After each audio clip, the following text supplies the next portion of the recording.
Un langage bienveillant. Grâce soit rendue encore, car tu m'as permis de demeurer ferme en ton amour, de proclamer ta louange et d'exalter tes vertus. Grâce soit rendue enfin, car tu m'as approuvé à la coupe de ta miséricorde, qui surpasse toutes choses visibles et invisibles. Tu es le Très-Haut, le Suprême, le Très Glorieux et le Très Aimant. Baha'u'llah. Un langage bienveillant est l'aimant qui attire le cœur des hommes. C'est le pain de l'esprit. Il revêt les mots de signification. Il est la source de la lumière, de sagesse et de compréhension. Abdul-Baha.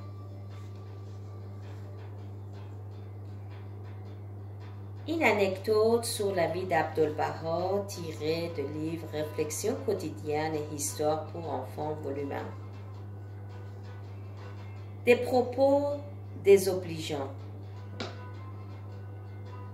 Une dame qui faisait partie d'un groupe de pèlerins qui rendait visite à Abdul-Baha à Accor était convaincue qu'elle ne pourrait désormais éprouver que de l'amour envers son prochain. Être près de Abdul-Baha la rendait joyeuse et lui donnait envie de devenir une meilleure personne.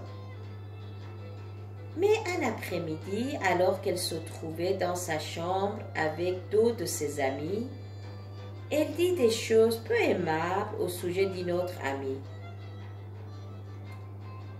Pendant qu'elles étaient assises ensemble, Abdul-Baha rentra de sa visite aux pauvres et aux malades.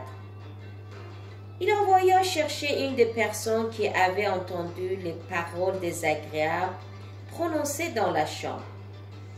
Il dit à cette dame qu'en son absence, quelqu'un avait dit des choses peu aimables au sujet d'une autre personne. Quand les Bahaïs parlaient en mal de quelqu'un ou ne s'aimaient pas les uns les autres, cela l'attristait beaucoup. Il lui demanda de ne pas parler de ce qui s'était dit, mais de prier. Un peu plus tard, tout le monde se retrouva pour le dîner. La dame qui avait dit des choses peu aimables ne comprit ce qu'elle avait fait que lorsque son regard croisa celui de Abdul-Baha, un regard si plein de douceur et de compréhension.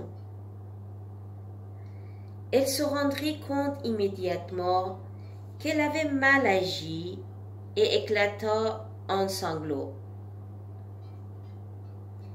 Abdul-Baha ne dit rien et tous continuèrent de manger pendant qu'elle pleurait plein de regrets. Après un court moment, Abdul-Baha se tourna vers elle et lui sourit.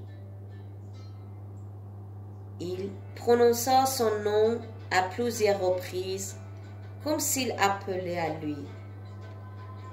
Le cœur de la dame se gonfla de bonheur et de réconfort, car elle sentit que le maître allait lui pardonner.